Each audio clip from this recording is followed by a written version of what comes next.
Hello everybody and welcome back to another video on the High Path channel. For those of you who are new here, my name is Rosa and we are a family of 7 who are whole food plant-based, and we are here in Nevada.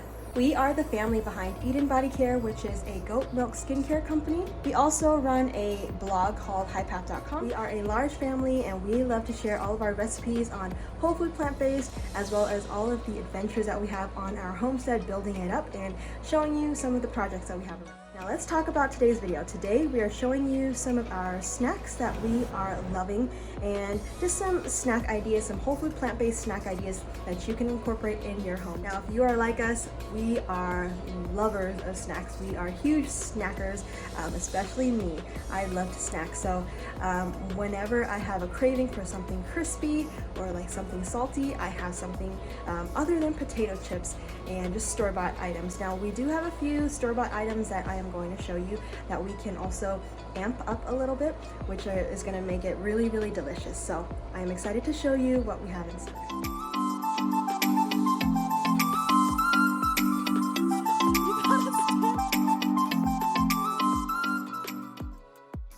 Alrighty, when it comes to grocery shopping, it is a lot of produce that we purchase. So I am here just cleaning out our fridge before we stock up on all of our groceries for the week. And as you can see, a lot of our groceries are just vegetables and lots of fruits and whole vegetables. I also like to stock up on some frozen fruit so we can make our very first snack. Let's get to it. So the first thing we're making, well, Emmanuel is making, is a whole fruit slushie. So we have some frozen blueberries here. You can use any frozen fruit you would like. We love to use frozen strawberries, frozen mangoes, pineapples, peaches, anything you like. Emmanuel then adds some ice in here, and this is actually his recipe. This is perfect for summer because it is so nice and cooling. And this really mimics or reminds me of the slushies you get at 7-Eleven, but much better. For the sweetener, we're actually using just pure raw honey here. This is what we get from our local honey lady. Emmanuel is using about half a cup of honey to all of those blueberries and ice. He then adds about 4 cups of water here just to get the blender going and make a nice slushy consistency. Then on with the lid, and we are going to just blend this up until a slushy consistency. You can technically blend this and put it in popsicle molds as well and just pop that into the freezer for your kids. It is such a great summer treat, and guys, we love this. It's whole fruits. Everyone loves it. It's absolutely bomb. I get my own cup as well, and I love this too. Next, we're going to be making a pear and gingerbread muffin. Now, I don't know about you guys, but lots of fruits are in season right now. So I have some pears here, strawberries and peaches, and nectarines are also in season. And even though it is summer, I did feel like a gingerbready type of taste. So I decided to make a pear and gingerbread muffin. I am working on a full recipe, and I will definitely link it down below once I have it up on the blog highpath.com. Now, I started chopping up 2 very, very ripe pears. These are delicious and sweet and soft. I am also preparing the muffin batter with just some spelt. This is all vegan, of course, plant-based. I added some ginger, some cloves, some cinnamon, and nutmeg, and then I just folded the pears into it. Now you can make muffins out of really any fruit you would like. We just had pears in season, so that's why I decided to just use some pears. We are then just going to pop it into an oven preheated to 350 degrees, and we're going to bake all of these muffins for about 30 minutes. Next, we are making some cinnamon raisin spelt cookies. We do have a full recipe on our blog highpath.com. I will link this recipe down below for you to check out.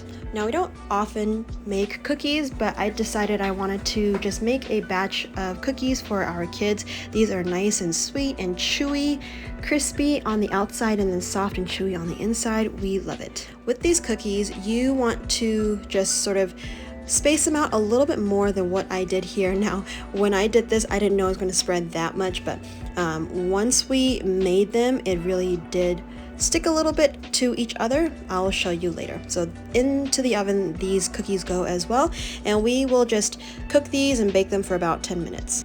And here I'm just checking the doneness of the muffins before I take them out. It looks like they were done, so I am just taking them out of the oven. And here are the lovely muffins along with the cookies. You can see they kind of stuck a little bit, but they were still absolutely delicious. Isaiah had the first cookie, and of course Emmanuel comes and steals a bite. And just look at Isaiah's face in a little bit. He was so disappointed, poor kid. Now on to the next quote-unquote snack is just fruit. Eat fruit. It is so easy to just chop up or just wash, and you can just eat them whenever, for breakfast, for lunch, for a snack, and they are filling and just so good for you. Now I am also preparing a cracker. This is our spelt crackers. I do have a full recipe, which I will also link down in the description box for you. If you have any kids, this is actually the perfect project for you and the kids to do together, or just for you to prepare for the kids. This consists of spelt flour, which we milled ourselves. We then are adding some baking soda, and we're just going to mix that up. Oh, and along with some salt. Now, today I did make a sort of a savory one, so I seasoned it with onion powder, Italian seasoning, some oregano, and some sesame seeds. All these are optional, of course. You can just leave it how it is. And I also added some coconut oil, and then I will mix that into the flour. I am going to use a whisk to just mix it and combine it into sort of like a wet sand consistency here. I'm just trying to break up most of the chunks of oil, and then I'm just going to add about 2 cups of water here. Now I did add a little bit more. It seemed like it was like extra dry here for whatever reason, so I had to add a little bit more. So I started to add a little bit more, and I'm going to stir it with a spatula just until it forms a dough consistency. Now once I feel like it is forming slowly, I am going to switch to my hands, and I'm just going to knead it a little bit here. You're going to knead it into a ball of dough, and then this is the type of consistency you want. It just holds together really well, just like that. Knead it a little bit more and just let it rest for about 5 minutes before you roll it out. Now in my opinion, this beats any store-bought cracker because you can control what goes into it. I have not been able to find an 100% spelt cracker, so I opted to make our very own. We like to stick to the alkaline, plant-based, vegan side of things just to keep our bodies as alkaline as possible, so we use spelt flour at home. Like I said, if you do have kids, this will be a perfect project for you and your kids to do. They can roll it and they can make it whatever type of animal designs or cut it up however they would like. This is a very, very forgiving dough.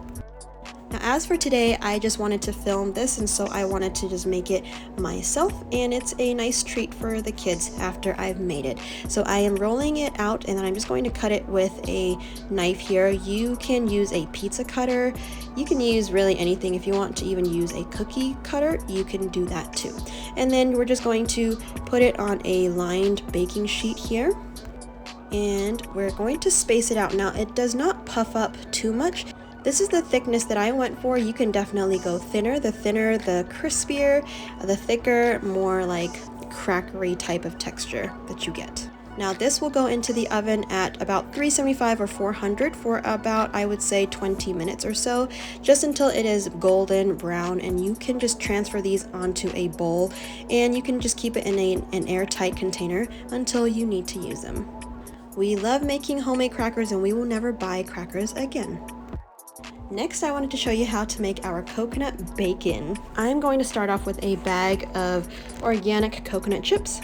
If you like sort of the savory umami type of snack, this one is for you. You can make this to top on salads. You can just top it on some green beans or really just anything, or just eat it by itself. It's really, really delicious. I'm just going to empty one whole bag onto a 9x13 lined by parchment baking tray.